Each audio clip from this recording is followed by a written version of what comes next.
LGB. LGB. LGB. LGB. They say LGB everywhere I go. LGB. What it means, I don't know. LGB. Whatever it is. LGB. Come on, help me, please. Please. Alrighty then. Thank you. LGB. That's let's go, Brandon, right? LGB. This means let's go, Brandon. No. LGB. Sounds like let's go, Brandon, I guess. LGB. All right. Let's go, Brandon. I am Cornholio. Chant LGB. Right wing and left wing.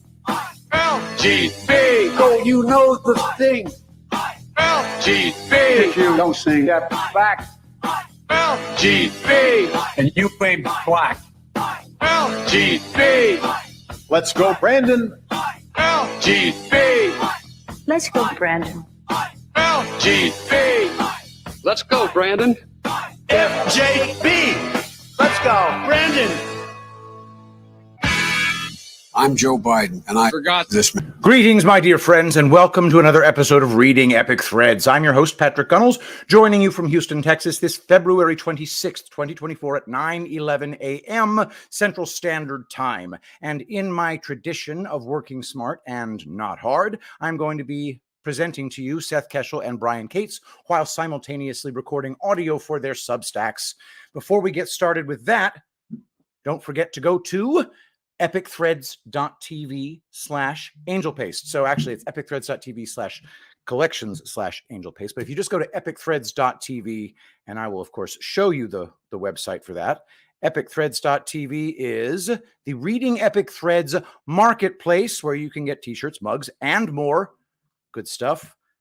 Featured products recommended by Pat, that's me, Angel Paste Miracle Cream, Rose Angel Paste Sweet Orange Pre-Order. Angel Paste infused with organic sweet orange essential oil provides the vitamin C boost for your skin while engulfing you with the subtle aroma of fresh sweet oranges.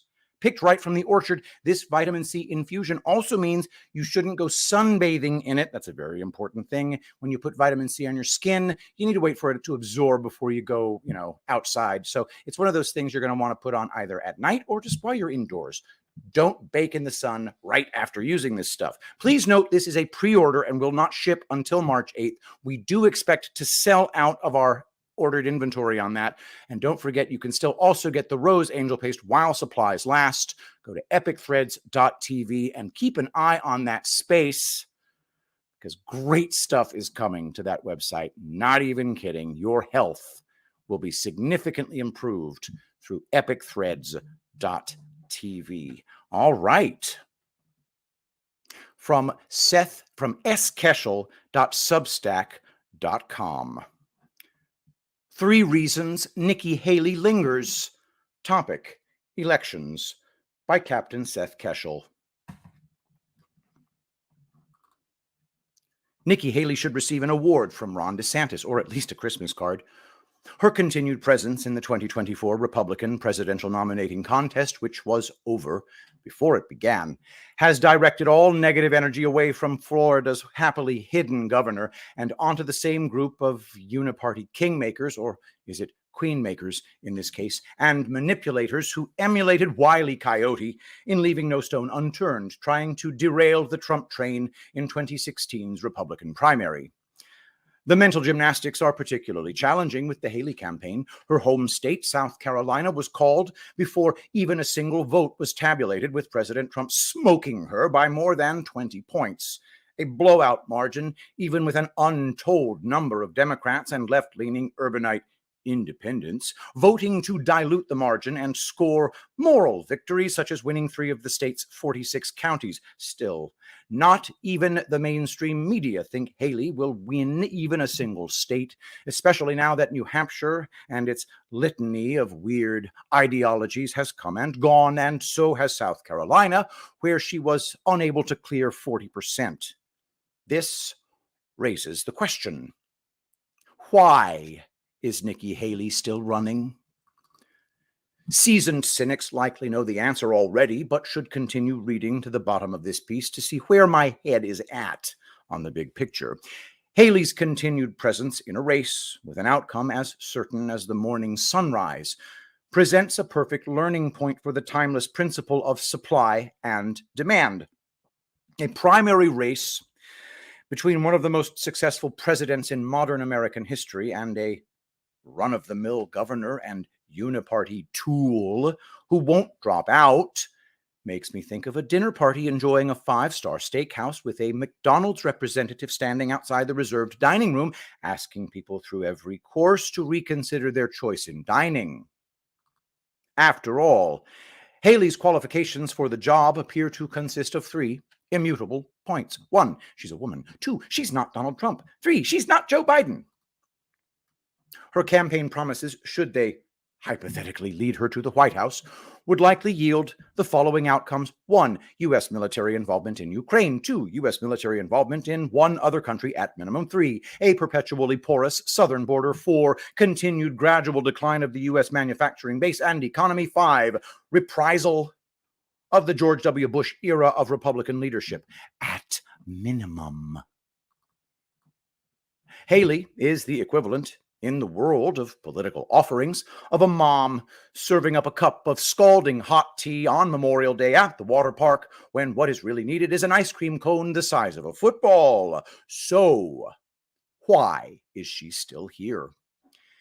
Here are my top 3 reasons to explain as we near Super Tuesday her lingering national fart of a presidential campaign. 1, the uniparty can't ruin everyone at once.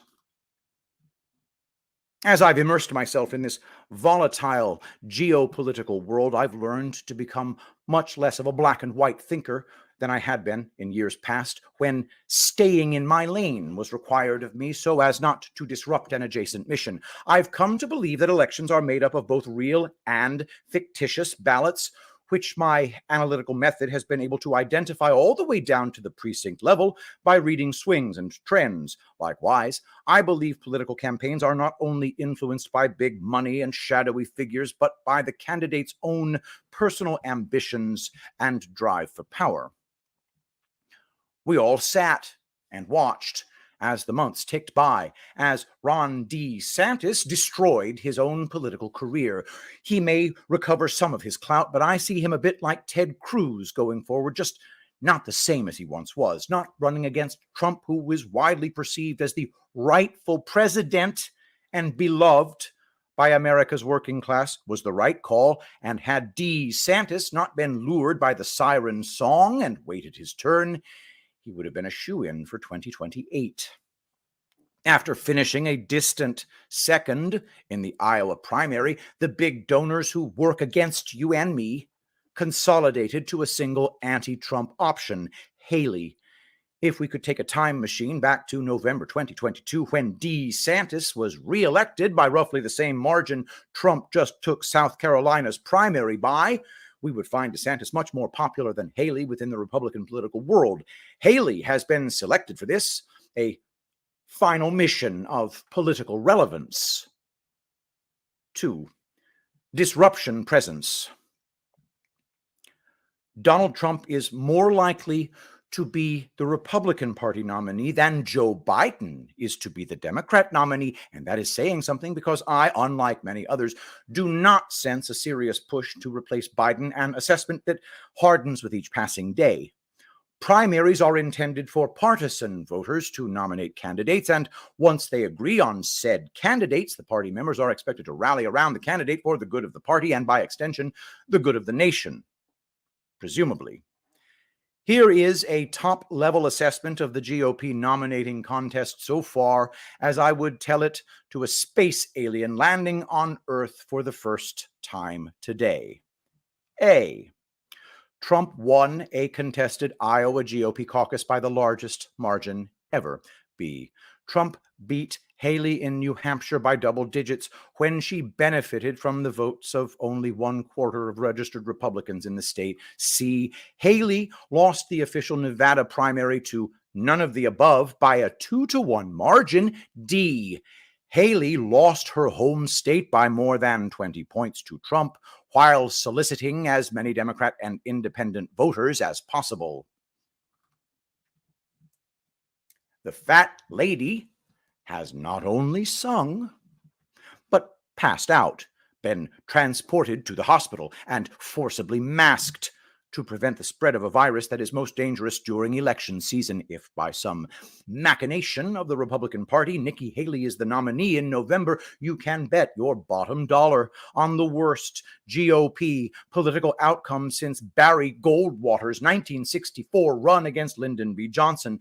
Haley, by stalling the inevitable conclusion of the Republican primary, is proving every single one of us so-called kooks, nuts, conspiracy theorists, radicals, and truthers right in confirming that not only is there an invisible hand controlling a political uniparty, but that those interests work in one accord to deprive Americans of their individual sovereignty. Haley, in staying in this race, diverts the news cycle away from an 8-month general election campaign and shortens it formally to perhaps 4 or 5 months, forcing Team Trump's messaging to address what many who are asleep at the wheel may perceive as a lively fight for the GOP nomination. You can see this with the messaging that came out of South Carolina. 40% of GOP voters don't want Trump. Should Haley choose to run as an independent candidate, her time is running out. Again, ballot access is a huge challenge for any candidates not running on a major party ticket, so I wouldn't spend a lot of energy worrying about her splitting the ticket. My unsolicited advice for Team Trump: begin your general election campaign now. Ignore Haley and let the lack of oxygen snuff her out completely. Expect Haley to pull a Kasich and endorse Biden and spend the next 8 months doing all she can to keep the uniparty in the White House. 3.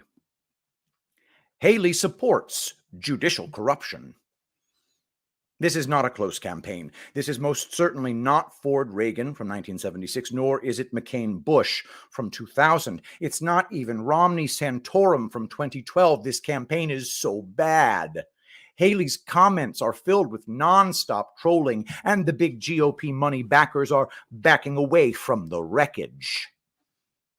Everyone knows the only prayer Haley has is for the corrupt 21st century American courts to derail Trump, something that is not only slow in happening, but blowing up in spectacular fashion. Securing the party's nomination over its most popular political figure in a generation by riding a wave of judicial corruption reeks of dishonor that must not be rewarded. Such ambition for staying in an unwinnable race is just as dishonorable as an eligible bachelor hoping the small-town hero doesn't come home from the war so his girl is free for the taking. There is no demand for Haley, and in every action she takes, she signals she is an approved uniparty candidate who intends to prioritize the interests of the global order over that of the American nation. For the first time in my adult life, I am confident in asserting I refuse to back any nominee hoisted to the top spot through judicial corruption. This nonsense ends when we say it does, and she can't win without us. And that was my friend Seth Keshel, one of the brilliant luminaries of statistical analysis and political commentary. The next one I will be doing is from, reminder, go to skeshel.substack.com, subscribe for money if you can. All right, the next one is going to be my friend Brian Cates. And this is from briancates.substack.com. Beware the wrath of a patient man. Con Inc. is going to spin what just happened furiously, but that's why I'm here. President Donald J. Trump, the man with the most extensive motorcade in America, and who sometimes even appears to have a man trailing him carrying the nuclear football, just got the Rana's scalp at last. But that's not how conservative Inc. news media is going to cover what just happened. I've heard Con Inc. reporters insisting that the Rana was working for Donald J. Trump like she was his employee or something. Or they go with the talking point, Trump nominated her again. He was happy with the job she was doing. What an utter crap take. Now, it is true that Trump did nominate the Rana to be RNC chair for another term. He didn't bother to nominate someone else the last time there was a vote. Do you know why? Let me ask you something. Does Trump strike you as somebody who engages in useless actions, someone who's not interested in actually winning, but in making futile gestures like wasting his political capital and resources on tilting at windmills in a quixotic fashion? I get asked, why didn't Trump nominate somebody else to be the GOP chair? Why did he nominate the Rana for another term if he thought she was doing a bad job? Would you like me to explain to you why Trump didn't bother to nominate someone else for the uniparty GOP establishment's RNC chair? Why didn't he send forth a MAGA candidate to very publicly lose in humiliating fashion? The top of the RNC party leadership is currently under the complete control of the uniparty Rhino, Never Trump wing of the party. Always has been. Hey, you didn't know that or remember until I brought it up just now? Great. Now, focus. In an RNC leadership chock full of uniparty goons and Mitt Romney, John McCain, Beltway establishment machine sycophants, how many of the 111 or so voting RNC members would have endorsed Trump's MAGA America First nominee over the Rana? Had Trump actually been dumb enough to toss a sacrificial lamb into that never Trump-controlled ring? 5? 6? Would RNC uniparty Never Trumper votes for Trump's candidate have even made it into the double digits? Likely not. Do you think Donald Trump didn't know it was absolutely futile to nominate anybody but the vapid, duck-lipped, Never Trump GOP establishment person who'd already rigged the vote in her own favor? Of course he knew. As I said, Trump is not into useless, futile gestures, so he just went along with nominating the Never Trump Mitt Romney niece, who had a 0% chance of losing that vote, and he bided his time waiting for her to self-destruct. And self-destruct she did, at last. Now, I understand. I do. I fully understand why. Many of you either don't know or constantly forget that Donald J. Trump has been engaged in a hostile takeover of the GOP from the deeply entrenched and fortified uniparty establishment machine people who've been running it for decades before he came down that golden escalator and started making life exceedingly hard for them. You're still getting all your political analysis from conservative Inc. media outlets, which is propaganda of the uniparty. You have been getting shit-level political analysis from people who have been determined to hide, obfuscate, and deny the obvious in their coverage of the current political landscape. What are the two most obvious things that happened over the last 6 years that the conservative Inc. propagandists don't, can't, won't cover or discuss in all their endless reporting on the 2024 election? What two things do they stridently avoid talking about or covering that instantly render most of their excellent hot takes on current political events worthless? 1, that Donald J. Trump had won the 2020 election, and then it was brutally and blatantly stolen from him. And 2, that since 2018, Donald J. Trump has been running his own hand-picked slate of MAGA America First candidates in the GOP primaries, going directly against and head-to-head in blatant competition with the GOP uniparty establishment's slate of candidates. Also, Trump, since early 2021, has been starving the RNC of cash by exhorting the MAGA America First base to send their donations to him rather than the RNC. If you've been getting your news from Fox News, Red State, or any other Con Inc. propaganda sites working for the Uniparty, almost all of the news coverage of the elections you've been getting for years is slanted to hide and even outright deny the 2 points I just listed above. They start their shit-level analysis with the denial that Trump had the 2020 election stolen from him, and then on top of that, they compound that mistake by going on to claim that Trump is currently already in complete control of the RNC and is already pretty much running the GOP. So, of course, these propagandists are going to spin the fall of the Rana into some massive defeat for Donald Trump, and as his hand-picked RNC chair has to step down. But what really just happened is that Trump is getting stronger. The Rana made promises to the Uniparty Never Trump RNC leadership that she would successfully prevent his triumphant return, and then took steps to stop him. And she failed. She failed to stop him. And now, after Trump's massive and historic South Carolina victory over neocon Nikki, the writing is on the wall. The bill came due. Trump wins again. The Rana's scalp is now riding on his belt. 'Tis glorious.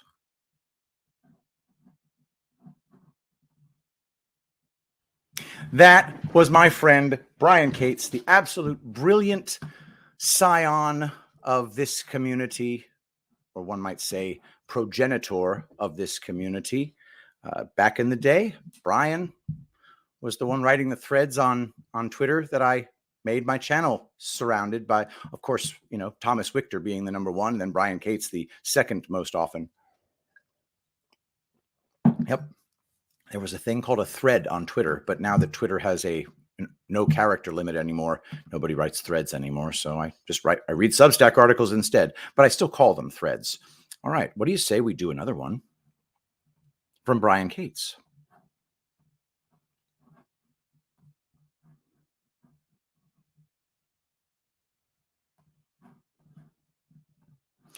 Hello, Trump, Russia collusion hoax, my old friend. How I've missed you. So glad you're back.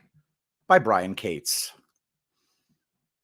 This is not your imagination playing a trick on you over the past week. Those institutions that are determined to stop President Donald J. Trump's return to the White House are being forced to roll out the Trump Russia collusion hoax again. The rogue intelligence agencies, corrupt members of the U.S. Congress, and of course the fake news media have had a busy week as they attempt to execute the playbook known for a blatant resurrection of the Hunter Biden scandalous Russian disinformation hoax. From Business Insider, exclusive Russia-linked smear campaign against Hunter Biden began earlier than previously thought by Matthias Schwartz. A former KGB agent gave disinformation about Hunter Biden to an aide from Mike Pompeo in May 2019. The agent also presented the same disinformation to Justice Department officials in January 2019. It's been hysterically funny for me for the past week, watching them all desperately and frantically trying to play make-believe and let's pretend as they act like that hoax wasn't debunked up the wazoo already. They're being forced to run a play out of their playbook that everybody already knows is fake. From Ken Delanian on Twitter, new former U.S. spies warned in 2020 that the Hunter Biden scandal had Russian fingerprints. They feel vindicated now. From Michael Tracy, amazingly, this question is asked like the Mueller report never happened, and there weren't endless, harried efforts to dig up anything that could implicate Trump financially with Russia. Down the memory hole it goes. They want everyone stuck in a perpetual 2016 propaganda vortex. From Stephen Miller, hot new scoop from Andrea Mitchell. Hunter's laptop and its thousands of incriminating photos and emails were secretly planted in a Delaware repair shop by Vladimir Putin. Sources also tell Miller that D.B. Cooper is living in Russia, where he is building a Stargate for the FSB. Stephen Miller is right. At this point, all we can do is just ruthlessly mock these desperate idiots. When that particular trick play in your dirty trick playbook was already run earlier in the game, and the defense is now ready for it and is not about to fall for it again, assuming they fell for it the first time, how dumb a move is it to make it obvious you are attempting to run that very same play again, even though the other team is itching to stop it now? That's how bad of a position Trump's enemies now find themselves in on the board. Trying to run that play again is not a winning position. It smacks of desperation. This is the kind of rear guard stalling tactic you do to avoid the checkmate. Their power is broken. Not just their narrative power, but their ability to shape and control events. If they still had their full power, if their staff wasn't broken, Trump's gone long ago. Not only is Trump still here, but he's gaining momentum in the polls as Biden is manifestly fading and once again preparing to not campaign in the fall. Headline, 2024 general election, Trump versus Biden. RCP average, Trump up 1.9.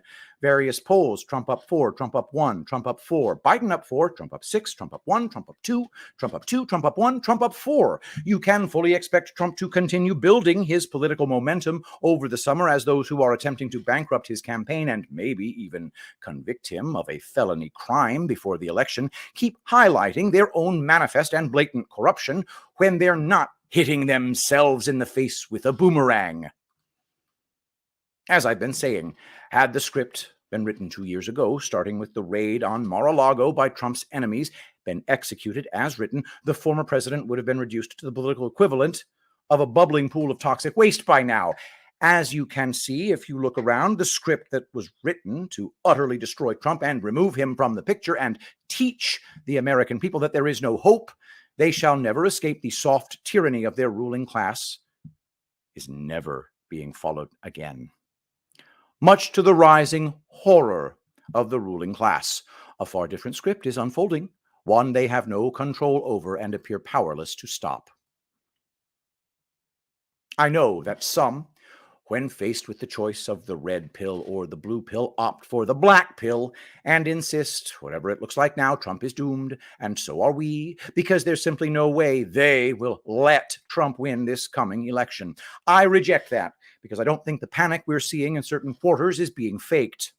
The polls have been pretty consistently close to the actual outcomes thus far, despite the Haley campaign openly courting Democrat crossover voters to skew the results as much as possible. Recall, as you look at the current polling, one of the biggest tells that the steal of the 2020 election was coming was all the polls showing Biden winning handily over Trump. It made the gaslighting job following the rigged election much easier to do.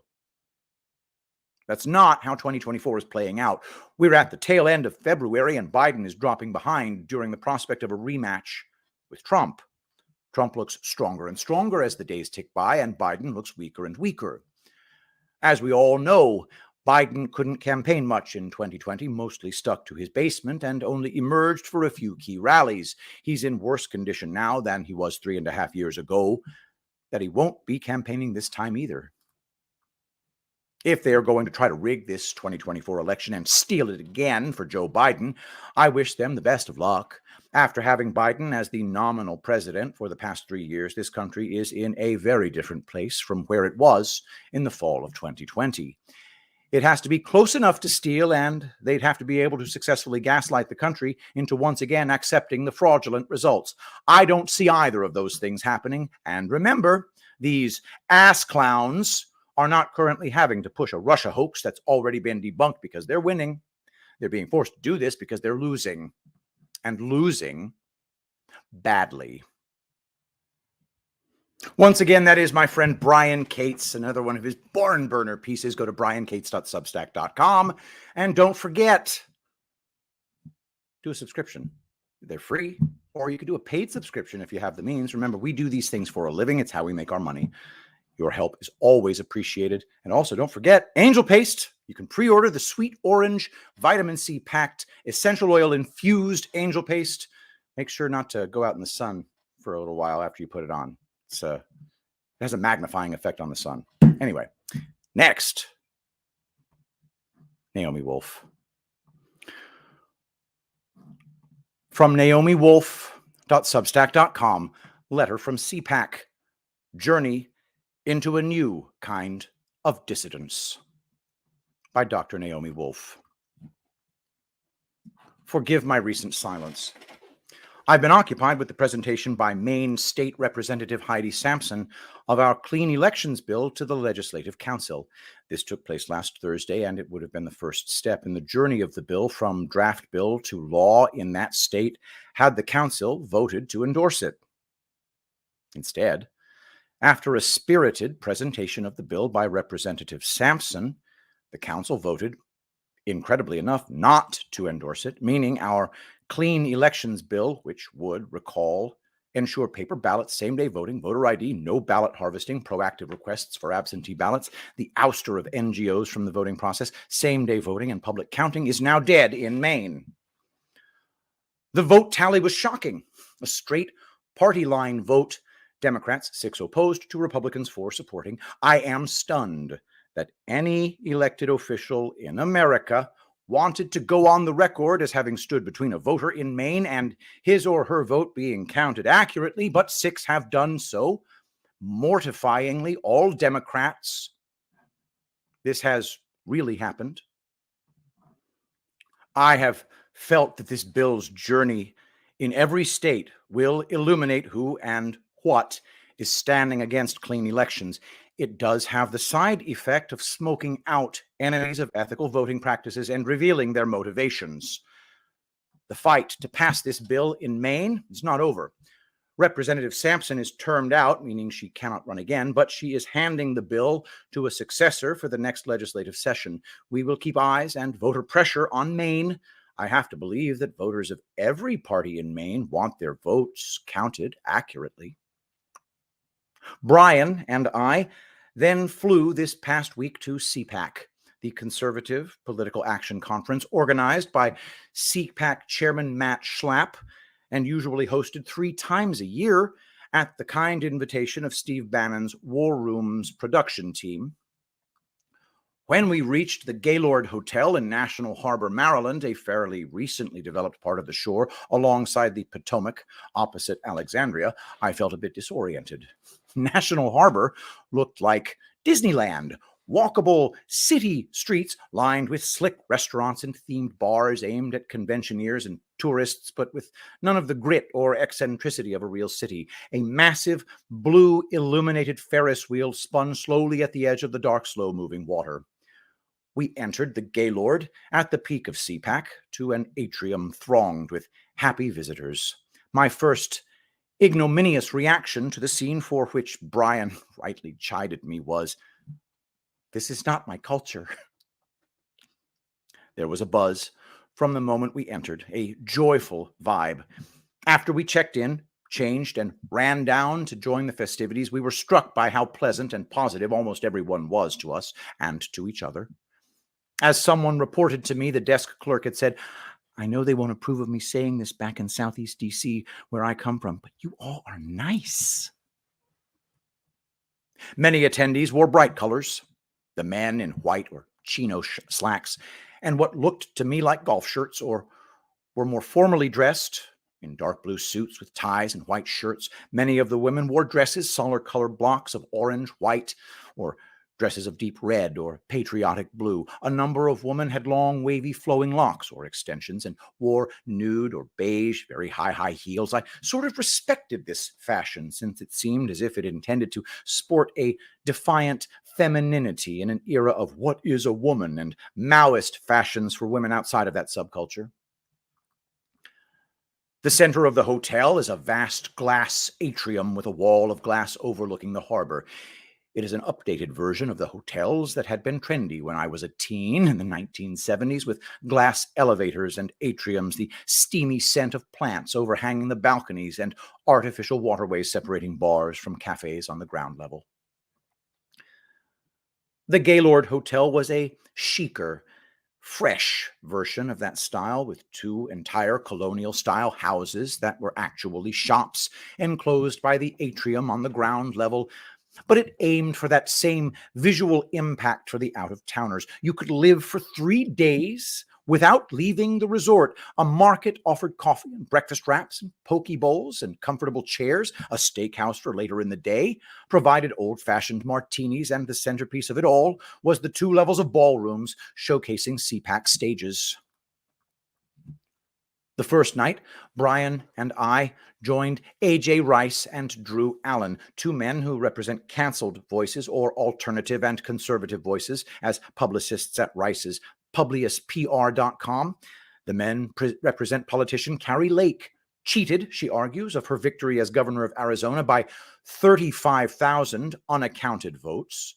Economist Peter Navarro, recently sentenced to 4 months in prison for contempt of Congress. Harvard lawyer Alan Dershowitz, canceled, he maintains, by the left since he defended President Trump, and had been representing Tulsi Gabbard, who left the Democratic Party after arguing that it had become an oligarchy and racist. Disclosure, Publius PR are also my publicists. We met Drew and AJ's friends at the steakhouse. These included Jason Shepard, founder of Wimkin.com, a censorship-free social media site. He described the obstacles, including being targeted with harassment, that he endured as he sought to protect free speech for the users on his platform. I listened to the young men describe the battles they fought daily. I thought about AJ and Drew connecting innumerable influencers' voices, including those of silenced authors and marginalized candidates via dozens of platforms, many of them new ones, to millions of audience members. I mused about Wimkin's millions of visits. I considered their colleague, Gray Delaney, my publisher at All Seasons Press, who would arrive the next day, and his fight to publish suppressed voices. These were men in their 30s or early 40s, leading a new generation altogether, with brushed or spiked haircuts, dark jackets, t-shirts and jeans, and leather sneakers. They were not like the dinosaurs of my generation and older who were running legacy culture, tech, and PR. These were not the establishment. All of these new leaders had enterprises that were punching culturally above their weight, in the sense that all of their enterprises were startups or are tightly staffed. They are not funded by huge PR or publishing or tech conglomerates. I had just finished reading In All His Glory, The Life and Times of William S. Paley and the Birth of Modern Broadcasting, and I felt I was seeing a modern version of what the book describes as the emergence of the networks of radio in the 1930s and 40s, and then of television in the 1950s. Paley, too, in his day, had been a brash young man with a vision and only a handful of outlets when radio was new.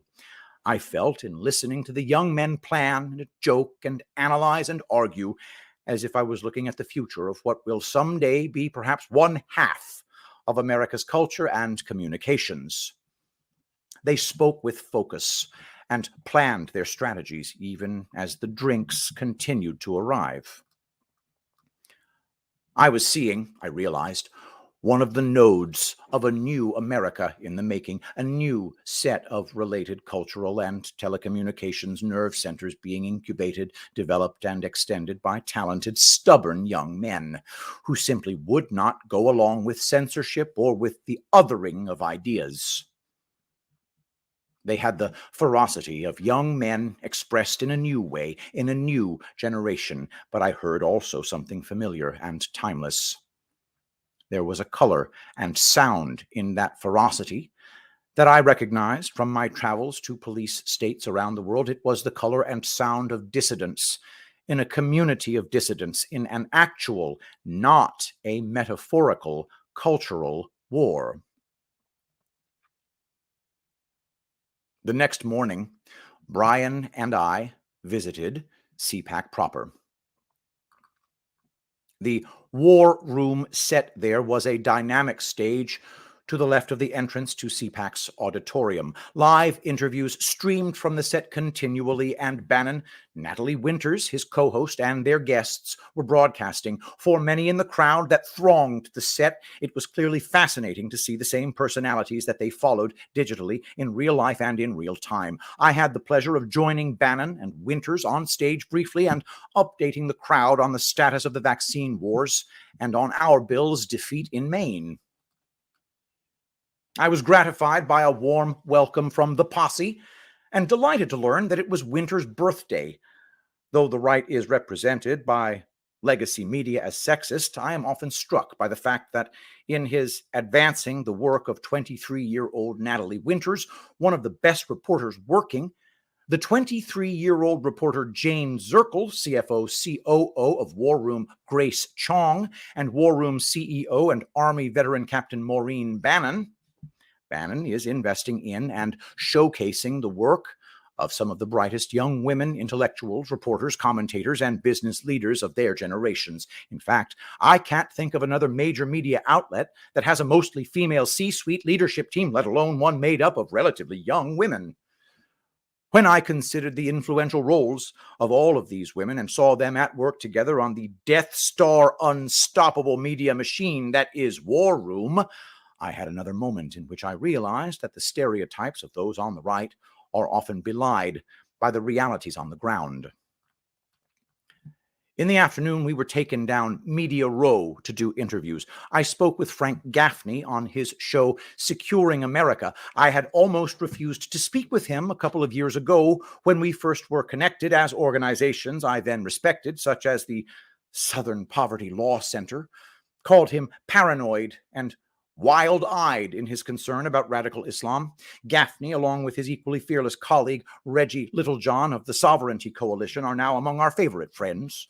I don't always agree with Gaffney or with Littlejohn, but one of the joys of the community in which I surprisingly find myself is that people can have strong friendships, respect for one another, while sustaining disagreements.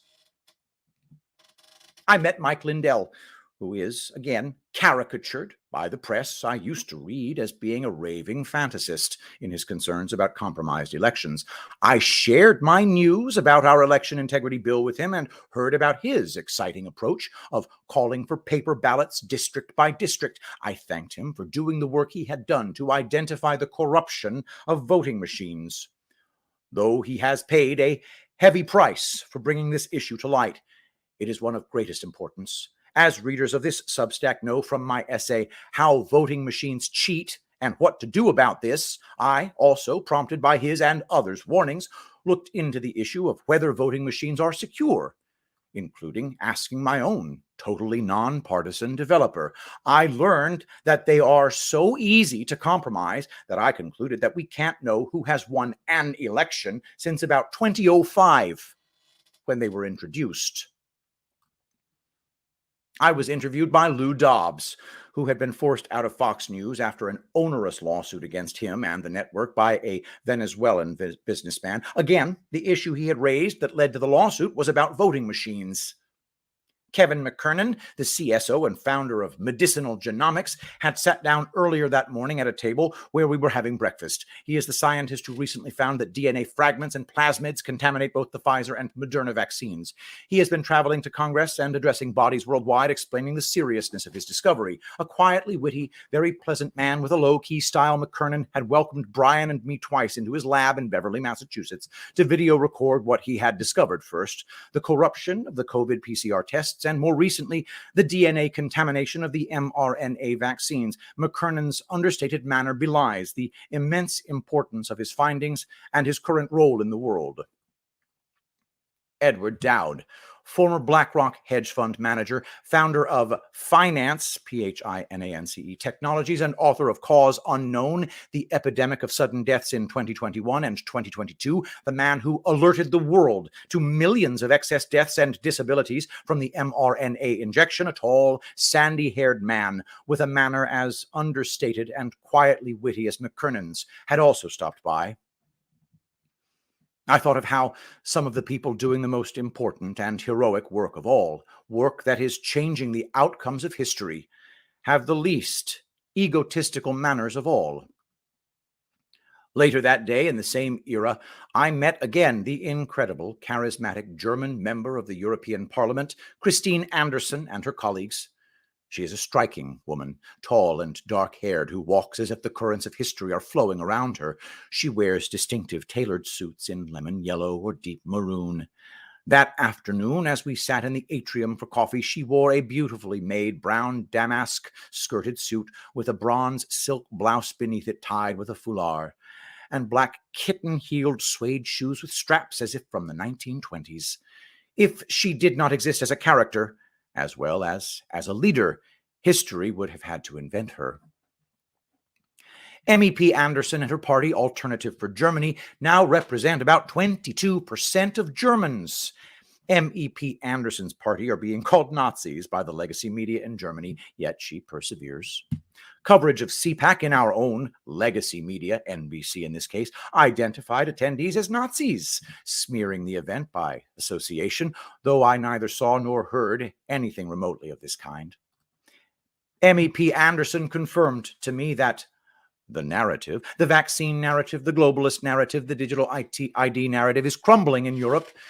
She described a Europe riven by mass, unchecked immigration, as our southern border now is, if not even worse. And she described leaders all around the world waking up to what is happening globally, presenting resistance. As Anderson described the undoing and the regrouping of Europe, the steel blue Potomac flowed before us.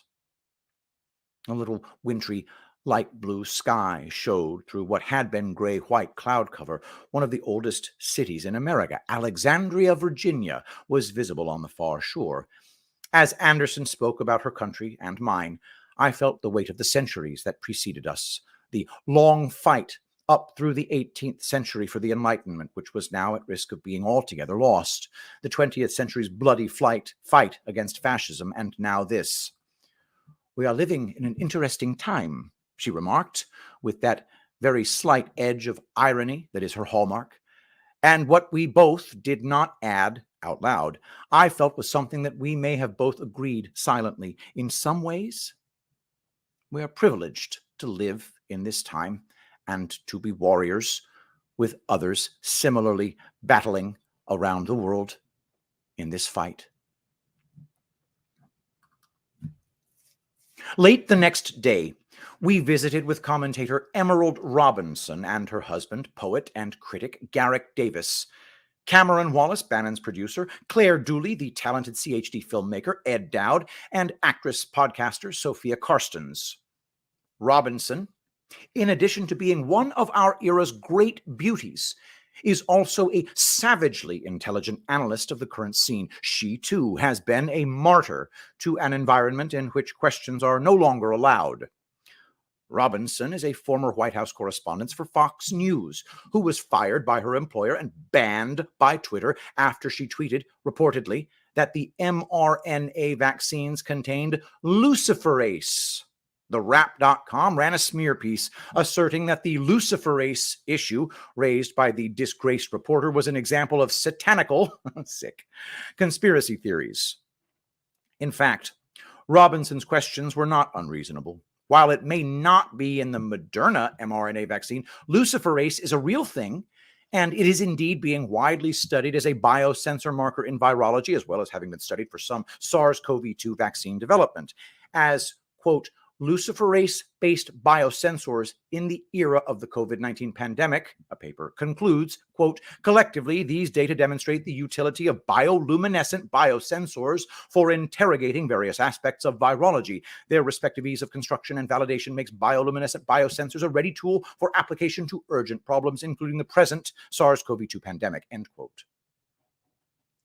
Texas Medical Center's scientists collaborated with COVID vaccine developers by using luciferase. Quote, not only does the enhanced brightness provided by luciferase decrease turnaround time for a diagnosis, but it also helps speed up the process of vaccine development. Quote, for vaccine studies, you need to find out how much of a response somebody has to a potential vaccine. So instead of the traditional way, which could take days, we can get results in 4 hours after infection, end quote.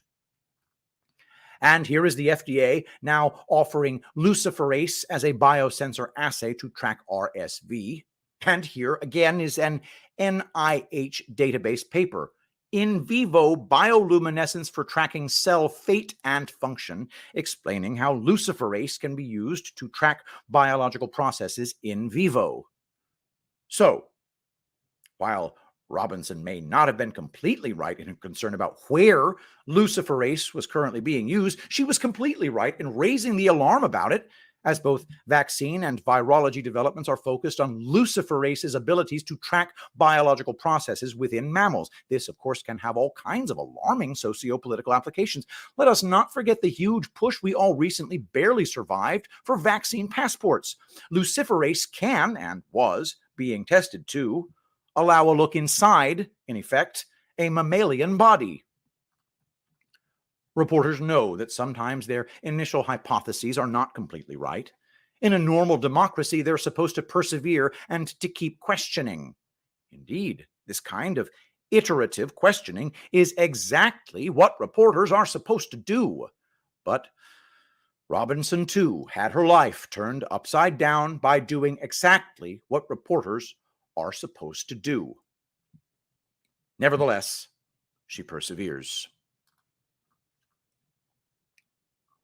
I am not naming the leaders above, whom we met or with whom we spoke at CPAC and near the Global COVID Summit, as an exercise in name-dropping. Rather, I'm trying to give you the sense I had that in attending CPAC and in being near the Global COVID Summit, I was witnessing a vortex of history in the making. Here is where all of these great figures convened or passed by. I feel that someday this sweeping, overstated, corporate decorated Marriott might be remembered, as are some of the inns and churches and institutes and gathering places that birthed the abolitionist movement.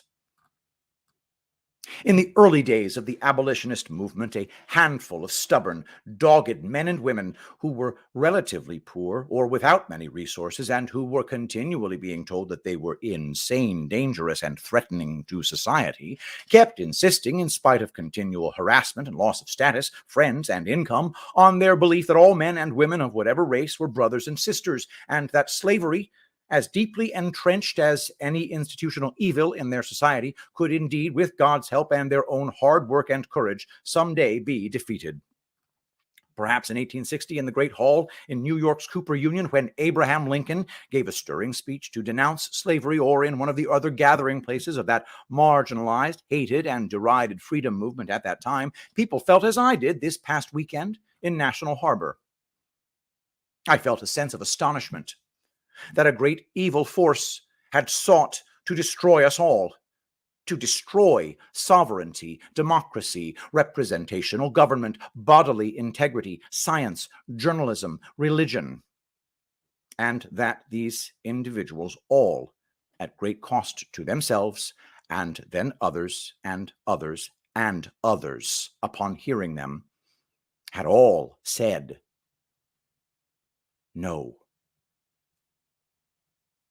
And I thought that out of those first tens and then thousands and now millions of voices saying no, something new, something powerful, a great rebirthing was in the making. Tomorrow, I will describe the last day of CPAC, but for today, I want to give you a taste of what I felt after these exhausting, exhilarating few days.